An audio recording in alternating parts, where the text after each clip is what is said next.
And for more, I'd like to welcome in Chris Garcia. He's the former deputy director at the U.S. Department of Commerce under President Trump. He joins us from our Washington bureau today. Hello. Hey, Beverly, how are you? Well, good, thanks. I want to get your thoughts on this because the spending was such a big part of this. Trump pushing everybody to spend more. He then said at the end of it that everybody agreed to spend more on defense, but it's at odds with other countries. Have things really changed? Well, if you have the Secretary General of NATO coming out with a statement in the joint communique essentially stating that, in fact, there is going to be a greater commitment. As you just mentioned, Prime Minister Trudeau has agreed to increase his spend as well by about 70%. And I think those are positive signs in the direction that President Trump was hoping to go. But let me ask you this, Chris. Sorry, I just want to jump in on that because he said 70%. Okay. But those are commitments that were made before they even got to the summit.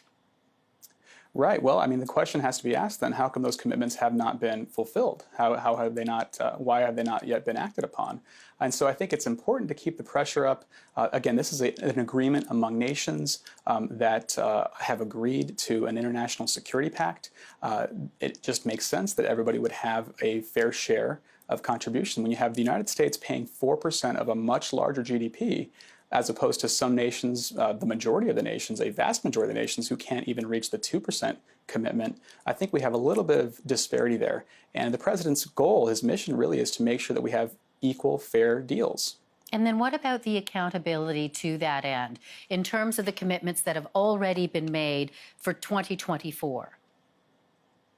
Sure. Well, so accountability, it comes down to whether or not you have a leader of a nation that will actually push to ensure that these commitments are fulfilled. One thing that I think Americans respect about the president is that he does drive a hard bargain. He represents the United States very well. And what Americans have wanted for some time is a president that keeps his promises, that does what he says.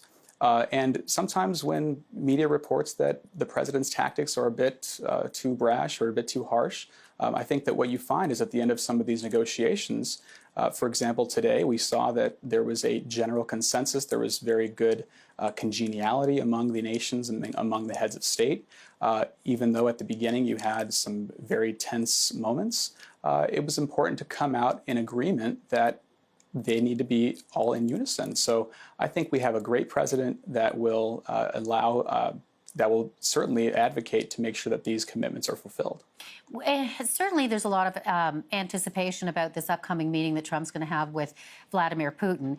Because, again, at NATO prior to leaving, the president made some comments about it, saying that, or at least opening the door to saying that the annexation of Crimea might be okay, and that would be at odds with NATO.